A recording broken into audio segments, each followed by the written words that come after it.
주간 동안 한 주간이 다 지나지도 않았는데도 굉장히 많은 여러 가지 소식들이 우리에게 들려왔죠. 그 들려온 소식들을 이렇게 들으시면서 굉장히 많이 놀라고 또 마음이 무너졌던 그런 경험들이 아마 다 있으실 겁니다. 근데 이 상황들을 통해서 진짜 믿음의 사람들은 위축되지 않습니다. 오히려 더 우리 자신의 믿음을 점검하게 되고요. 더 우리의 정체성을 이런 상황 가운데 드러내는 것이죠. 그래서 우리가 이런 겁박과 위협 속에 우리가 숨거나 도망가면 안 됩니다. 그러면 그냥 그걸로 끝장나는 거예요. 이럴 때일수록 더 우리의 정체성을 드러내야 되고 우리의 삶을 더 오픈해야 됩니다. 우리가 움츠러들면 안 돼요. 독일 나치가 유대인들을 막 잡아가지고 그렇게 짐승처럼 막 대했잖아요. 유대인들을 다 잡아다가 홀딱 벗겨놓고 진흙 같은 그런 뻘밭에다가 이렇게 다 가둬놓는 거죠. 가둬놓고 정말 최소한의 식량만 주면서 그렇게 사육하듯이 그렇게 유대인들을 다루는데 물이 필요하잖아요. 근데 물을 주는데 그 물을 식수하고 씻는 물하고 따로 주는 게 아니라 그냥 물 한 그릇을 이렇게 주는 거예요. 하루에 한 그릇 이렇게. 그러면 가장 중요한 게 뭐냐면 식수가 필요하잖아요. 물을 안 마시면 죽으니까, 목마르니까, 또 배가 너무나 고프니까 그 물을 주는 대로 벌컥벌컥 마셔버리는 겁니다. 식수인 거죠. 그런데 어떤 사람들은 조금만 마시고 남겨뒀다가 자기 얼굴을 씻는 용도로 쓴 거예요. 그런데 자기가 마실 물을 조금 아껴뒀다가 자기의 얼굴을 씻은 사람들이 제일 끝까지 살아남았다는 것입니다. 그게 뭐냐면 우리의 이 정체성을 더욱 드러내야 된다는 거예요. 이러한 위기와 겁박의 때에 우리의 얼굴을 씻어야 돼요. 우리의 얼굴을 드러내야 됩니다. 그러니까 여러분이 성도인 것을 감추지 마시기 바랍니다. 지금은 예수의 이름을 부르는 자가 구원을 받는다 그랬잖아요. 진짜 그래요. 지금은 누가 구원받을 자이냐? 지금 이러한 상황 속에서도 예수의 이름을 부르는 자가 구원을 받습니다. 그런데 조금 이렇게 어렵다고 해서 숨어서 해야 되겠다. 내가 저기 가서 해야 되겠다. 이런 사람은 못 견디는 거예요. 끝까지 견디는 자들이 되시기를 바랍니다. 반드시 승리하게 될 줄을 믿습니다. 그렇지만 그냥 우리가 파이팅만 외친다고 될 것이 아니고 우리가 하나님께서 진정 우리에게 원하시는 뜻이 무엇인지를 알아야 되겠죠. 말씀의 길로 걸어갈 때 승리가 있는 것이지 그냥 이긴다 해서 이기는 게 아니기 때문에 우리가 이 시간에 하나님의 뜻이 무엇인지, 왜 하나님께서 하나님의 사랑하시는 백성들에게 이러한 징계의 때를 허락하시는지에 대해서 더 깊이 알고 우리가 주님 앞에 겸손함으로 정직하게 그렇게 나아가는 자들이 되어야 될 줄 믿습니다. 자, 오늘 함께 읽으신 이 본문의 말씀은 이스라엘 백성들이 민수기를 읽을 때 민수기의 끝부분과 함께 이렇게 짝지어서 읽는 말씀인데요. 특별히 슬픔의 세 주간이라는 기간 동안에 읽게 되는 책망의 말씀이라고 이름 붙여진 그 부분이에요. 하나님께서 이스라엘 백성들의 죄를 낱낱이 고발하시고 이것을 책망하시면서 결론적으로는 하나님께 다시 돌아오기를 촉구하시는 그런 말씀을 주고 계시는 것이죠. 자, 한 주간 동안 벌어진 여러 우리 현실의 일들을 보면서 참으로 많은 생각들을 저도 개인적으로 하게 되었습니다. 비통함과 참담한 심정을 지금도 계속해서 느끼고 있어요. 벌써 이게 지금 몇 년째 계속되는 고통인지 모르겠어요. 이 지난한 싸움 속에서 과연 하나님의 뜻은 무엇일까? 계속 이런 물음을 던지게 되는 것이죠. 그러던 중에 예레미야서를 쭉 읽다가 오늘 이 말씀도 읽게 되었는데 마음에 주시는 감동이 있어서 오늘 함께 나누고 기도하기 원합니다. 이 말씀들을 우리가 쭉 읽으면서 물론 개인적인 부분으로도 충분히 적용할 수 있겠습니다만은 전체적인 내용과 문맥을 볼 때 먼저는 이스라엘이라고 하는 하나님의 택하신 백성, 하나님이 세우신 나라에 대한 말씀으로 먼저 읽혀져야 됩니다. 그 다음에라야 그 안에 소속된 각 개인에 대한 부분도 우리가 제대로 이해가 되고 적용이 될 수가 있는 것이죠. 따라서 이 말씀들을 제대로 읽기 위해서는 먼저 뭐가 필요하냐? 이스라엘에 대한 바른 이해가 필요하다라고 하는 거예요. 자, 여러분, 이스라엘은 과연 어떤 존재라고 생각이 되십니까? 그냥 단지 지금의 기독교인들을 위한 어떤 상징일 뿐이라고, 비유일 뿐이라고 생각이 되시나요? 만일 그렇게 이해하고 성경을 보신다라고 한다면 그것은 성경을 전혀 잘못 보고 있는 것입니다. 왜냐하면 성경은 처음부터 끝까지 구약부터 신약 전부가 다 누구에 대한 이야기예요? 사실은 이스라엘에 대한 이야기로 가득하기 때문이고 심지어 하나님께서도 자신을 정확하게 누구라고 소개하십니까? 이스라엘의 하나님이다라고 소개하세요. 그렇기 때문에 이 이스라엘이라는 존재를 우리가 부정한 채로 제대로 이해하지 못하고서는 성경을 읽어도 제대로 이해할 수가 있을까요? 없을까요? 없는 거예요. 자칫 자기 중심적으로 엉뚱한 결론을 내리게 될 수가 있는 것이죠. 그렇다면 하나님께서 과연 이렇게 이스라엘을 부르시고 이스라엘을 구원하시고 이 이스라엘을 자기 백성으로 삼으신 이유가 무엇일까? 그 이유가 이스라엘의 조상 아브라함에게 하신 말씀에 분명히 나옵니다. 내가 너로 큰 나라와 민족을 이루겠다. 그 이유가 뭐냐? 천하 만민이 너로 말미암아 복을 받게 하겠다. 하나님을 알게 될 것이다 라고 말씀하셨어요. 여기에서부터 이스라엘을 향한 하나님의 비전이 시작이 되는 것입니다. 하나님께서는 아브라함의 집에서 하나님의 말씀으로 길리움 받은 언약 자손들을 통하여서 하나님의 말씀 맡은 자들이죠. 하나님의 말씀에 능통한 자들을 통하여서 하나님이 직접적으로 통치하시는 이스라엘 나라를 세우기 원하셨어요. 그리고 그 이스라엘 나라를 모든 나라들 위에다가 세우기 원하셨습니다. 자, 이 그림을 잘 이해하셔야 돼요. 그래서 그 이스라엘을 중심으로 해서 모든 나라와 민족들이 하나님을 알게 되고 하나님을 함께 섬기고 하나님의 생명력을 함께 받아 누리는 역사를 이루시기 원하셨던 것입니다. 자, 이것은 하나님께서 창세기 1장과 2장에서 보여주셨던 그림과 그대로 일치합니다. 아담을 하나님의 형상으로 창조하시고 아담의 후손들이 이 땅 가운데에서 생육, 번성, 충만하기를 원하셨어요. 그게 하나님의 뜻이었어요. 그것이 어디에서부터예요? 에덴의 동산을 중심으로 해서 하나님이 지으신 온 세상이 하나님의 사람들을 통하여서 정복되어지고 다스림을 받기 원하셨던 그 말씀과 동일한 그림을 우리에게 이스라엘을 통해서 그대로 보여주고 계시다라고 하는 거예요. 이러한 패턴과 구조가 성경 내내 계속 반복되는 것을 우리가 발견할 수가 있는 것이죠. 즉 이스라엘의 건국 목적과 사명은 무엇이냐면 창조주 하나님의 이 세상을 향한 그 선하신 뜻을, 할렐루야, 한번 따라해 볼까요? 창조주 하나님의 이 세상을 향한 그 선하신 뜻, 하나님의 뜻이 있단 말이에요. 그 뜻을 온 세상 가운데 그 부르신 이스라엘을 통하여서 드러내기 원하시는 거예요. 증명하기 원하시고 가르쳐 지키게 하기를 원하시는 것입니다. 그게 이스라엘을 부르시고 이스라엘에게 맡기신 사명이었어요. 그래서 그러한 이스라엘에게 맡겨진 구체적인 책임과 역할이 무엇이냐면 다른 게 아니에요. 하나님의 말씀을 그들이 힘써 지키며 보존하는 겁니다. 말씀을 부지런히 읽는 거예요. 그리고 그 읽은 말씀을 생명처럼 지키는 거예요. 그 말씀을 이 세상을 살아가면서 빼앗기지 않는 것입니다. 그 진리의 말씀을 지키고 간직하고 보존하고 사수하는 거예요.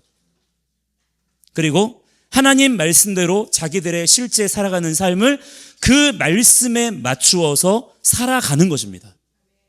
온 나라와 민족들에게 하나님의 백성으로 산다는 것이 무엇인지, 하나님을 왕으로 섬긴다는 것이 무엇인지를 자기들의 삶을 통해서 증거하는 거예요. 증명해내는 것이죠. 그 모델이 되는 것입니다. 자, 이를 통해서 천하 만민이 그러한 이스라엘 사람들의 모습을 보고 비로소 하나님을 알게 되는 거예요. 이것이 이스라엘에게 맡겨진 사명이었던 거예요. 그리고 예수님께서 누구로 오셨습니까? 이스라엘의 왕으로 오셨죠. 그 예수 그리스도 안에서 우리 모든 크리스천들이 바로 이러한 이스라엘에 접붙여진 자들이 되어서 함께 이제는 그 사명을 감당하는 자들이 되어야 될 줄을 믿습니다. 자, 따라서 이스라엘이 자신의 사명과 책임을 망각한다는 것은 곧 무슨 뜻인가요? 자기만 그렇게 망하는 게 아닌 거예요.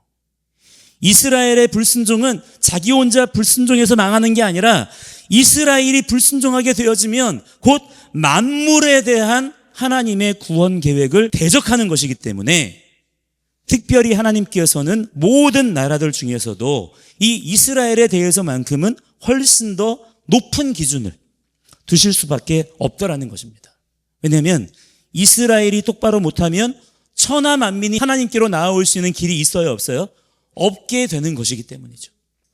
그래서 하나님께서 이스라엘을 애굽에서 구원하시고 무려 40년 동안 광야에서 뭐 하게 하셨습니까?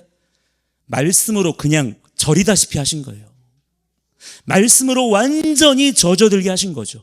아무것도 없는 광야 땅에 그들을 의도적으로 보내셔서 40년 동안 말씀으로 푹 젖게 하신 거예요. 애굽에서 나왔던 출애굽 1세대는 여호수아와 갈렙 외에는 가나안 땅에 못 들어갑니다. 광야에서 다 죽었어요. 그리고 나서 광야에서 그냥 눈만 뜨면 오직 구름기둥, 오직 불기둥만 따라다니고 오직 만나만 먹고 살면서 말씀으로 그렇게 푹 익혀진 출애굽 2세대를 통해서 마침내 가나안 땅을 정복하게 하신 거예요. 그만큼 철저하게 하나님께서 이스라엘 나라를 준비시키고 훈련시키셨어요. 심지어 그들이 약속의 땅에 들어가게 되면 너희들이 불순종하고 거역하게 되기가 쉽기 때문에 어떤 것들을 조심해야 되는지, 어떤 것들을 물리쳐야 되는지, 이런 내용들을 나중에는 노래로 만들어서 그들에게 부르게 하실 정도로 아주 강력하게 그들을 말씀으로 훈련시키셨고요. 신명기에서는 한 번 더 이것을 가르치시고 다시 상기시키시고 또 약속하시고 그러셨단 말이죠. 그만큼 이스라엘의 사명이 하나님 앞에서 너무나 중요한 것이었기 때문입니다. 그런데 결과적으로 어떻게 되었습니까? 지금 예레미야가 보고 있는 대로 북이스라엘 10지파가 먼저 아수르에게 완전히 함락을 당하고 남유다 2지파도 바벨론에게 완전히 패망하게 되어서 모든 나라와 사람들의 모델이 되기는커녕 어떻게 되었어요? 완전히 모든 나라와 사람들의 조롱거리가 된 거예요. 웃음거리로 전락해버린 이런 기가 막힌 상황이 지금 말씀 속에 펼쳐져 있더라는 것입니다. 자, 그런데 이렇게 지금 이스라엘이 완전히 남과 북 전부 다 패망하게 된 근본적인 이유가 과연 무엇입니까? 아수르가 너무 강해서인가요? 바벨론의 느보신이 하나님보다 강해서입니까? 아니죠. 이스라엘 백성들 스스로의 죄 때문이더라는 거예요. 그 죄들이 지금 하나님의 말씀을 통해서 낱낱이 고발되고 있는 거예요. 그게 뭐냐면 다른 게 아닙니다. 자기의 사명과 책임을 망각해버린 거예요. 내가 왜 존재하는지, 내가 왜 사는지에 대해서 하나님을 전혀 생각하지 아니하고 자기 소견에 오른 대로 그렇게 자기 인생을 살더라는 것입니다. 하나님과 맺은 언약을 업신여긴 채 자기 인생만 그렇게 사는 거예요. 그 결과로 인해서 지금 이토록 비참한 일들을 맞이하게 되었다는 것입니다. 그래서 오늘 본문 20절에 보시면 어떤 말씀이 나오냐면 내 멍에를 꺾고 내 결박을 끊었다 그랬어요. 이게 무슨 말이냐면 나는 어딘가에 매이지 않을 거야. 나는 묶여있지 않을 거야. 이랬다는 거예요. 무슨 말입니까? 내 맘대로 할 거야. 내 뜻대로 할 거야. 하나님 말씀대로 안 살 거야. 나는 내 생각대로 살 거야. 이런 말이에요. 아주 적극적으로 이 표현을 그들이 했다는 것입니다. 그래서 실제로 그들이 뭐라고 말했다는 것입니까? 나는 순종하지 아니하리라. 그리고는 모든 산들 위에서 나무 아래서 고작 하는 짓이 무엇이냐? 여기에 몸을 굽혔다라고 하는 것은 뭐냐면 창녀의 행위를 표현하는 거예요. 그렇게 행음하였다는 것입니다. 음란한 자들이 되었다는 거예요. 하나님을 떠나서 내 맘대로 살아야지 그렇게 결정하고 나서 고작 하는 짓이 음란에 빠져버린 것입니다. 자, 여러분, 여기서 음란의 정체가 무엇인지 나옵니다. 음란이라고 하는 것은 정확하게 불순종의 결과라는 거예요. 하나님이 주신 자유의지를 가지고 우리는 뭘 해야 됩니까? 하나님이 우리에게 자유의지를 주셨어요. 뭐 해야 됩니까? 순종해야 될 줄을 믿습니다. 자유의지를 가지고 순종의 삶을 선택해야 되는 거예요. 그런데 순종하기를 선택하지 않고 그 자유의지를 가지고 어떤 마음을 먹어요? 불순종하기로 마음 먹으면 반드시 어떤 열매가 열리냐? 우리 삶에서 나타나게 되는 것이 결국에는 음란 행음이라는 거예요. 창녀의 행위를 하게 된다는 거예요. 하나님의 뜻대로 생육 번성 충만해야 되는데 하나님 빼고 생육 번성 충만하겠다는 거예요. 그것이 음란이라는 것입니다. 그러나 하나님은 원래 우리를 그렇게 지으시지 않았다는 거예요. 21절에 보시면 내가 너를 지을 때 어떻게 지었냐? 순전한 자, 참 종자, 그 귀한 포도나무로 심었다는 거예요. 우리가 하나님께만 딱 붙어 있어서 하나님 말씀대로 순종하며 그 말씀의 법대로 우리 삶을 살아가면, 그렇게 사명을 감당하는 자가 되면 우리는 다 하나님의 놀라운 생명력을 힘입어 살아가는 자가 된다는 것입니다. 그게 하나님의 우리에 대한 창조 목적과 의도라는 거예요. 뜻이라는 것입니다.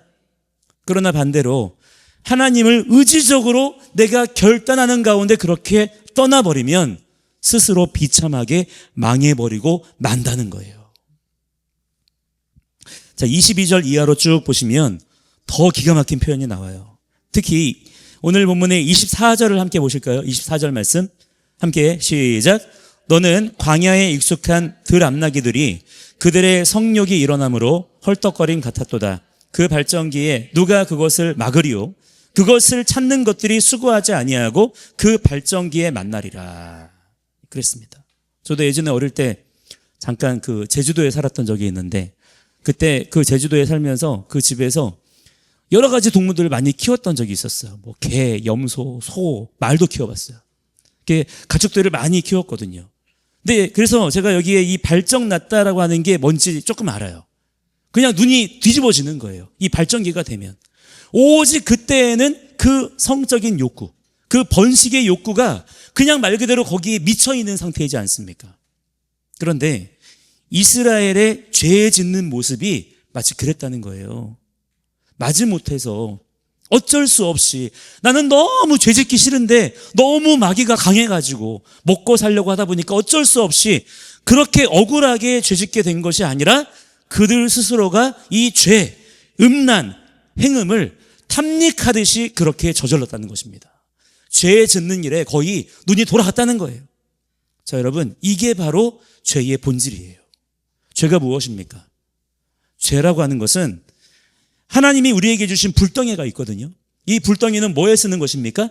하나님의 일을 하라고 주신 불덩이에요. 하나님의 일을 하라는 거예요. 그래서 우리에게 불덩이를 주셨어요. 근데 이 불덩이를 다른 곳에 가서 쓰는 거예요. 이게 죄인 것입니다. 하나님은 우리에게 만물에 대한 사명을 감당하라고 하셨어요. 말씀 맡은 자의 사명을 감당하라고 하셨어요. 본래 우리를 지으실 때부터 하나님의 형상으로 지으셨고요, 이스라엘을 부르셨을 때에도 천하 만민을 향한 사명을 주셨습니다. 그런데 그 뜨거운 불덩이를 하나님을 위해 사용하지 않고 누구를 위해 쓰는 거예요? 나를 위해 사용하는 거예요. 그게 죄인 것입니다. 그래서 사람이 죄 지을 때 어떻게 죄 짓습니까? 뜨겁게 죄 짓습니다. 뜨겁게 거짓말하고요, 뜨겁게 미워하고요, 뜨겁게 음란하고요, 뜨겁게 탐욕을 부리는 거예요. 미지근하게 죄 짓지 않습니다. 시큰둥하게 죄 짓지 않아요. 거기에 적극적으로 마음을 쏟더라는 것이죠. 불덩이이기 때문이에요.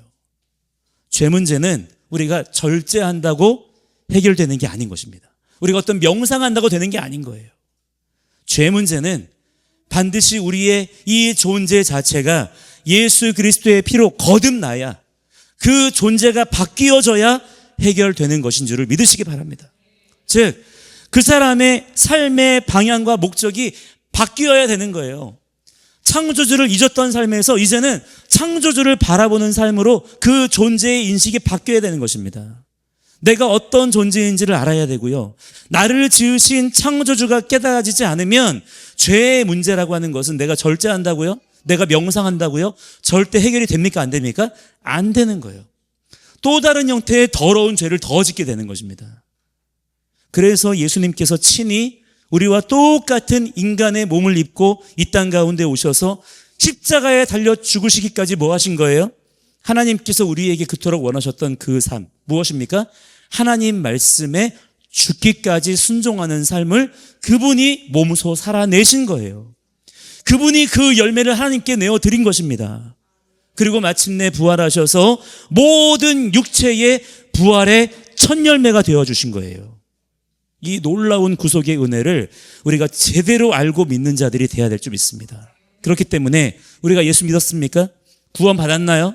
그렇다면 하나님 말씀에 순종하는 삶을 사는 자들이 돼야 될 줄 믿습니다. 자, 25절에 보시면 또 다른 표현으로 이 죄라고 하는 게 뭐냐, 내가 이방신들을 사랑하는 것이라는 거예요. 그게 죄라는 거예요. 그 불덩이를 가지고 나를 위한다고 하면서 고작 하는 일이 뭐냐면 하나님을 떠났잖아요. 고작 한다는 게 이방 신들을 사랑하는 거예요. 그래서 27절에 보시면 너무 그렇게 이방 신들을 사랑한 나머지 없던 신까지 만들어서 섬기더라는 것이죠. 돌을 향하여서 뭐라고 말한다는 것입니까? 네가 나를 낳았다, 이렇게 얘기한다는 거예요. 그 돌을 막 섬기는 거예요. 얼마나 미련합니까? 그러면서 정작 하나님께는 등을 돌려요. 하나님은 쳐다도 보지 않다가 정작 환난을 당할 때에는 그제서야 여호와의 이름을 부르는 거예요. 일어나 우리를 구원하소서, 그런다는 거예요. 얼마나 그 모습이 그러므로 가증스럽고 사악한 것이겠습니까? 그러나 그때 하나님께서는 그러한 그들에게 뭐라고 말씀하신다는 것입니까? 함께 28절을 함께 읽겠습니다. 28절 시작. 너를 위하여 내가 만든 내 신들이 어디 있느냐? 그들이 내가 환난을 당할 때에 구원할 수 있으면 일어날 것이니라. 유다여, 너희의 신들이 너희의 성읍수와 같도다. 아멘. 무서운 말씀인 거예요. 그렇게 뜨거운 열심으로 우상 숭배로 말 그대로 그냥 찌들어 있었던 그 남유다 백성들, 그들에게 하나님은 응답하시지 않겠다는 거예요. 왜냐하면 그들이 원하는 것은 하나님이 아니기 때문입니다. 하나님은 진실로 자기 백성을 사랑하시는 신실하신 분이시기 때문이에요.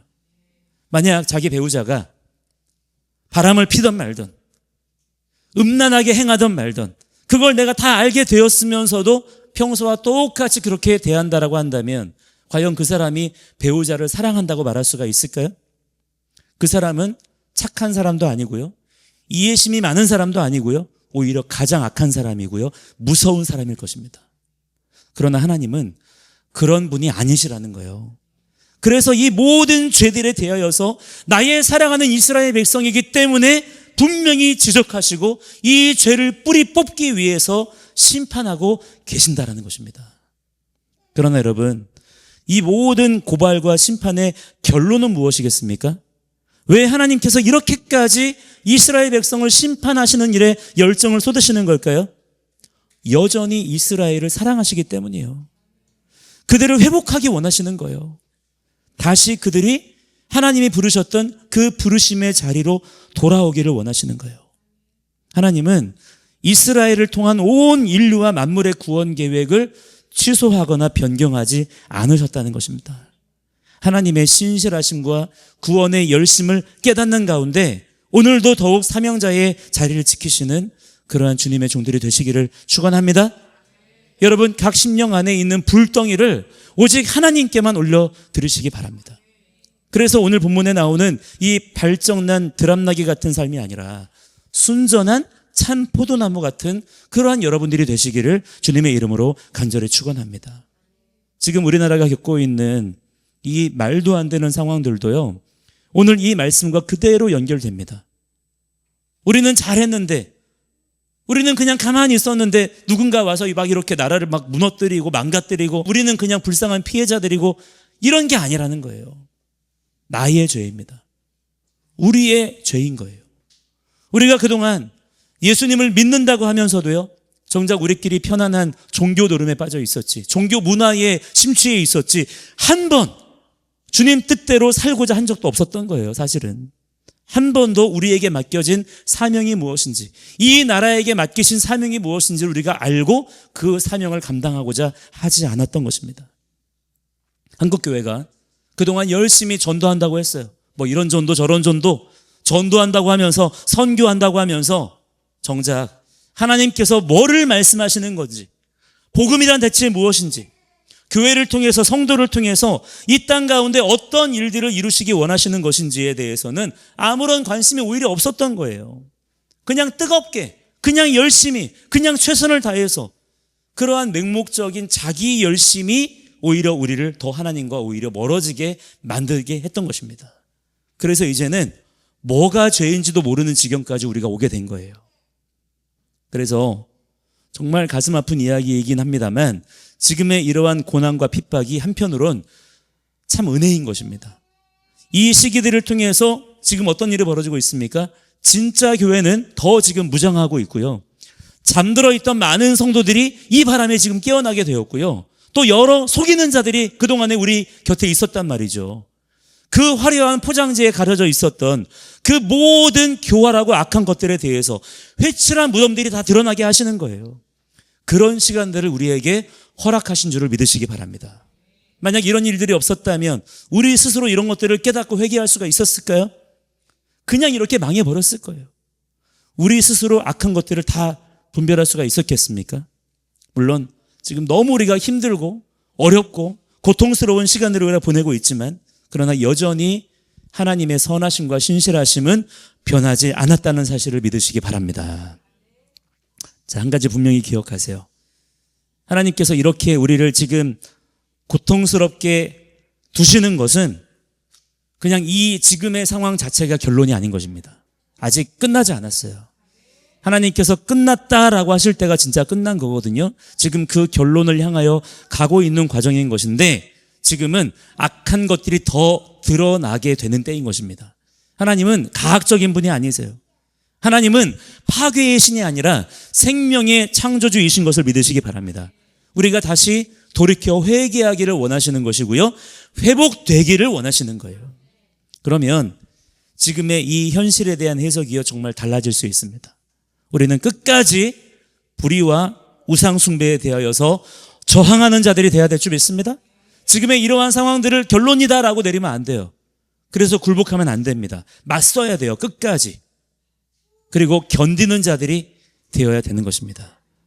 마침내 하나님께서 우리를 승리케 하실 거예요. 악한 자들을 멸하실 줄을 믿습니다. 그 믿음의 소망을 가지시고 끝까지 믿음의 걸음을 걸어가는 그러한 저와 여러분이 되기를 간절히 소망합니다. 함께 우리 같이 다시 한번 우리 찬양 한 곡 부르시고 우리 기도하는 시간 갖도록 하겠습니다.